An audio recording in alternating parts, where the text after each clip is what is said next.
Hey everyone, welcome back.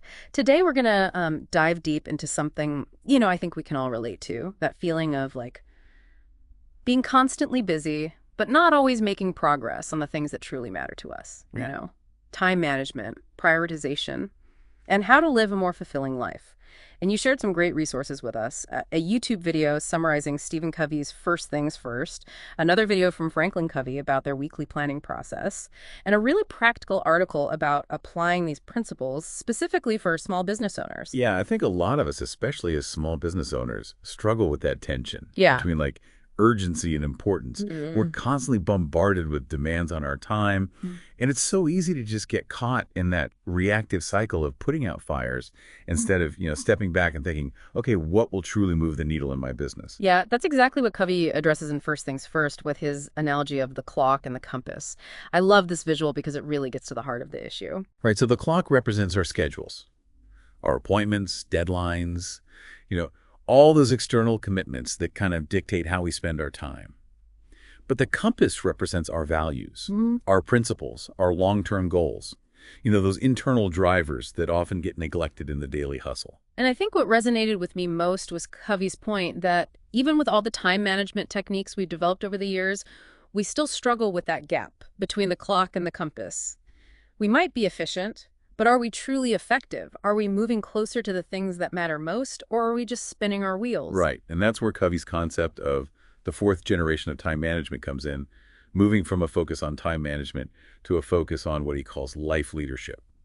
It's about aligning our actions with our deepest values and principles, becoming proactive instead of reactive.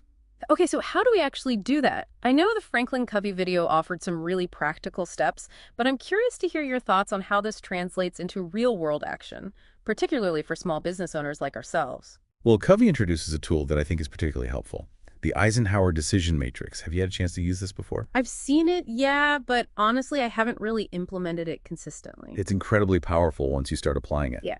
Essentially, it's a grid with four quadrants. Tasks that are urgent and important. Tasks that are important but not urgent. Tasks that are urgent but not important. And tasks that are neither urgent nor important. And the real magic, the key to breaking free from that urgency trap, lies in focusing on that second quadrant, the important but not urgent. So things like long-term strategic planning, relationship building with clients, proactively addressing potential issues before they become crises. Exactly. Those are prime examples of quadrant 2 activities for a small business owner. Think about it. If you spend all your time putting out fires, quadrant 1, or responding to every email as soon as it hits your inbox, quadrant 3, when do you have time to work on the things that will truly grow your business and create a more sustainable future? That's a great point. It's so easy to get sucked into that vortex of urgency, especially in the fast-paced world of a small business. And I think the article we shared really hit home on this point, talking about how neglecting quadrant 2 activities can lead to burnout, missed opportunities, and ultimately a feeling of being stuck. Absolutely. And what's interesting is that Covey connects this back to those four basic human needs that he talks about. Yeah. To live, to love, to learn, and to leave a legacy. And he suggests that when these needs aren't being met in a healthy way, we're more likely to fall into that urgency addiction. Let's break that down a bit. What does neglecting those needs look like in the context of a small business owner? Sure. Take the need to learn, for example. Mm. If a small business owner isn't making time to learn new skills, to stay up to date on industry trends, or to seek out mentorship, they might start to feel stagnant or fall behind their competitors. Mm-hmm. They might find themselves making the same mistakes repeatedly or struggling to innovate. Or thinking about the to live need. Maybe they're sacrificing sleep, healthy eating, or exercise to keep up with the demands of the business. That's a recipe for burnout, for sure. Exactly. And that's why Covey emphasizes the importance of aligning our actions with what he calls our true north principles. Okay, I think we need to unpack that a little more. Yeah. What exactly are true north principles and how do they play into this? Think of them as your guiding values, your internal compass that helps you make decisions and take actions that are in line with your deepest sense of purpose and integrity. They're not about what's easy or expedient. They're about what's right, what's meaningful, what contributes to the kind of life and business you want to create. So, for example, if one of my true north principles is integrity, that might guide me to be completely transparent with my clients, even when it's difficult. Or if another principle is continuous learning, that might drive me to dedicate time each week to professional development, even when I'm feeling overwhelmed. Precisely. And the beauty of True North principles is that they provide a constant guide, regardless of external circumstances. They're not dependent on the latest productivity hack or time management trend. They're rooted in who you are at your core. This is making me realize how often I operate from a place of reaction instead of intention. I get so caught up in the day-to-day chaos that I lose sight of those bigger, more meaningful goals. That's a common experience, Yeah. especially for entrepreneurs. But the good news is that we have the power to shift that dynamic. Hmm. And that's where those practical tools like the Eisenhower matrix and the weekly planning process from the Franklin Covey video can be so helpful. Let's dive into those tools. What are some key takeaways that our listeners can apply right away? The Franklin Covey video emphasizes this idea of identifying your big rocks for the week. These are those quadrant 2 activities that, if accomplished, would make the biggest positive difference in each area of your life. Okay, so for a small business owner, a big rock might be finalizing that marketing plan, having a strategic planning session with their team, or researching a new product line. Exactly. And here's the crucial part. You schedule those big rocks first. Literally, block out time on your calendar for those activities before anything else fills up your week. It's like making an appointment with your most important client, yourself. That visual of filling a jar with rocks, pebbles, and sand from the video really stuck with me.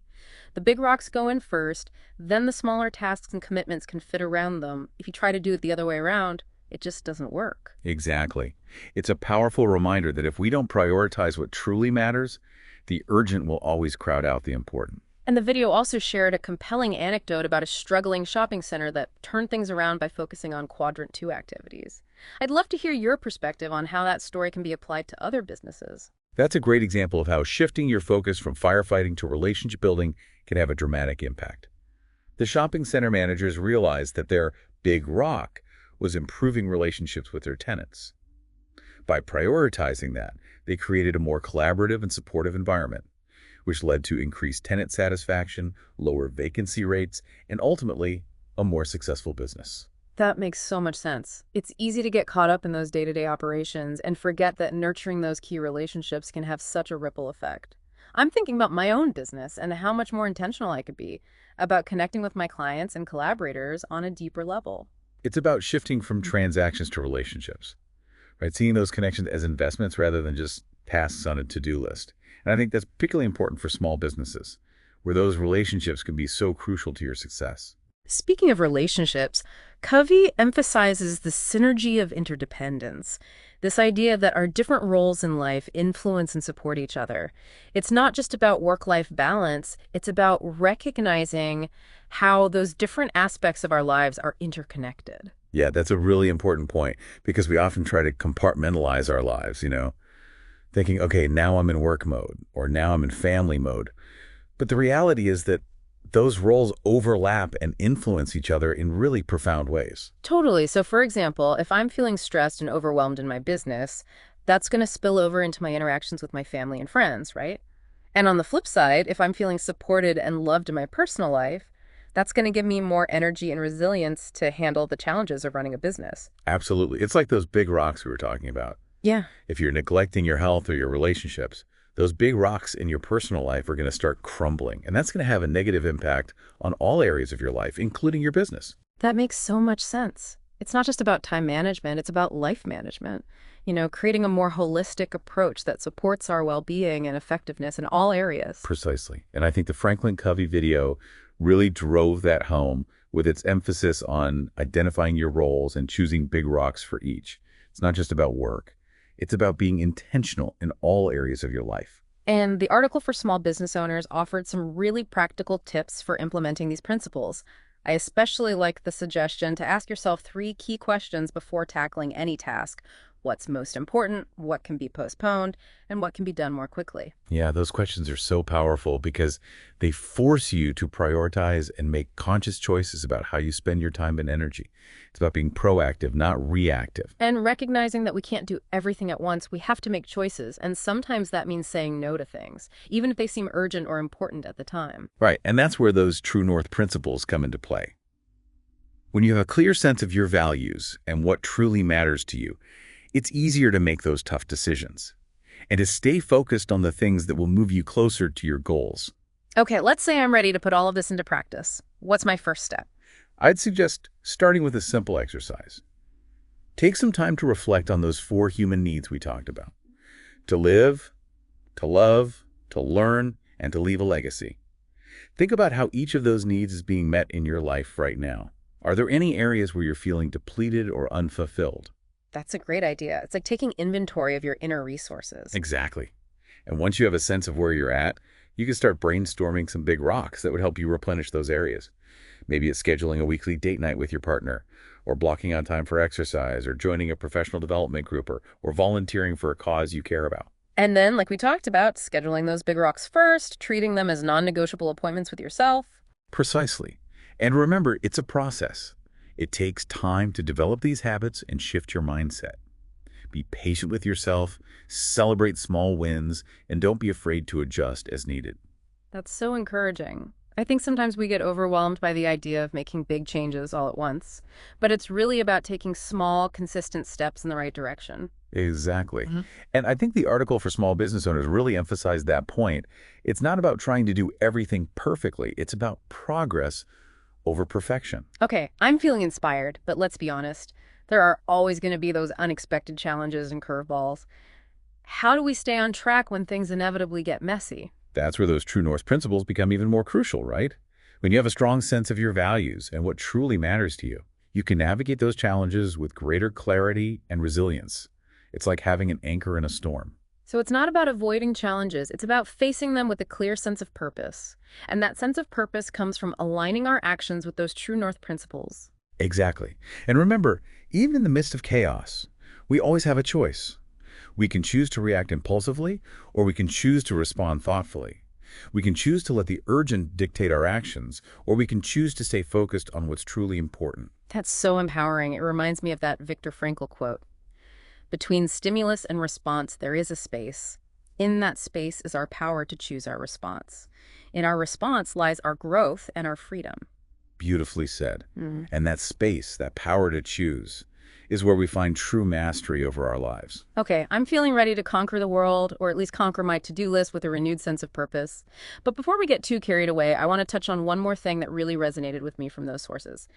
The idea that putting people first is essential for true effectiveness. Yes, this is a key principle that runs throughout Covey's work. He emphasizes that leadership is ultimately about empowering others, not just managing tasks. And that starts with recognizing the inherent value and worth of every individual. So it's about shifting from a mindset of me to a mindset of we. Precisely. It's about recognizing that we're all interconnected and that our success is often dependent on the contributions of others. And that ties back to the idea of synergy, right? The whole is greater than the sum of its parts. Exactly. When we create a culture of collaboration and mutual respect, when we prioritize the well-being of others, we unlock a level of creativity, innovation, and collective intelligence that simply wouldn't be possible otherwise. I love that. So it's not just about managing our own time effectively. It's about empowering others to do the same. Precisely. It's about creating a ripple effect of positive change, both in our own lives and in the lives of those around us. And that's a legacy worth striving for. Okay, I'm officially feeling inspired to go forth and put first things first into practice. But before we wrap up, I'm curious, from all the wisdom we've unpacked today, what stands out to you as the most impactful takeaway? For me, it's the realization that time is our most precious resource, and that we have the power to choose how we invest it. It's about aligning our actions with our values, our purpose, our true north. And when we do that, we unlock a level of energy, focus, and impact that we never thought possible. Beautifully said. It's not just about managing time. It's about mastering our lives. And that's a journey worth the taking. But hey, before we launch ourselves into a week of big rock conquering, I have one more final thought-provoking question for our listeners to ponder, and it goes back to the heart of today's deep dive. What are your big rocks this week? What one or two things, if you accomplish them, would make the biggest difference in each area of your life? Take some time to really reflect on that, and then, well, go schedule those bad boys in your calendar. Because as we've learned today, putting first things first isn't just about efficiency, it's about living a life of greater fulfillment and impact. And that, my friends, is time well spent. It's so true, and I think that sense of fulfillment is what often gets lost in the daily grind. You'll be so focused on checking things off our list that we forget to ask ourselves, is this actually moving me closer to the life I want to create? I'm definitely guilty of that, but hearing you talk about big rocks and true north principles has really shifted my perspective. It's not just about getting things done, it's about getting the right things done. Exactly. And I think that's where Covey's advice to view tasks as opportunities for growth comes in. Instead of seeing those chores as burdens, what if we reframe them as chances to practice patience, mindfulness, or even creativity? That's a really interesting idea. So, for example, instead of just rushing through my emails, I could approach them with more intention, being mindful of my communication and looking for ways to add value in each interaction. Exactly. Or instead of seeing that mountain of paperwork as a dreaded chore, you could approach it with a sense of curiosity, looking for patterns or insights. That might help you streamline your processes or make better decisions in the future. I love that. It's about finding those little pockets of opportunity to grow and learn, even in the midst of our everyday tasks. Precisely. And I think that's what makes Covey's approach so sustainable. It's not about forcing ourselves to fit into a rigid system. It's about creating a framework that supports our natural growth and evolution. So it's not just about managing time, it's about managing our energy and attention, making sure we're directing those resources towards the things that truly matter. Absolutely. And that's where those three key questions we mentioned earlier can be so helpful. What's most important? What can be postponed? What can be done more quickly? Yeah, I'm starting to see those questions as a sort of mental filter, helping me sift through the noise and focus on what's essential. Exactly. It's about being discerning with our time and energy, making sure we're not wasting precious resources on things that don't align with our goals. And speaking of goals, that weekly planning process we talked about earlier doesn't have to be this elaborate, time-consuming thing, right? Absolutely not. Even just taking a few minutes each Sunday evening to reflect on the week ahead and identify your big rocks can make a huge difference. I'm a big fan of the visual aspect of that too. Actually writing down those big rocks and scheduling them in my calendar makes them feel so much more real and achievable. It's about making a commitment to yourself and your priorities, right? Okay. And don't be afraid to adjust as needed. Life is dynamic, things change, and it's okay to be flexible. The key is to keep coming back to those true north principles and making sure your actions are aligned with what truly matters to you. I love that. It's not about being rigid, it's about being intentional. And that's a message that I think resonates deeply with all of us, regardless of our individual goals or circumstances. Okay, I think we've covered a lot of ground today. We've unpacked Covey's first things first philosophy, explored practical tools for time management, and even delved into the importance of putting people first. But before we sign off, I want to leave our listeners with one final thought. It's a quote from Covey himself that I think perfectly encapsulates the essence of what we've been talking about today. The key is not to prioritize what's on your schedule, but to schedule your priorities. That's so powerful Yeah. because it really highlights the idea that we have a choice. We can let our schedules dictate our lives, or we can take control and design our days around what truly matters. Exactly. So, to our listeners, I encourage you to take some time this week to reflect on your own priorities. What are your big rocks? What steps can you take to schedule them into your life? And most importantly, how can you start living each day with a renewed sense of purpose and intention? Because remember, time is a gift, and it's up to us to make the most of it.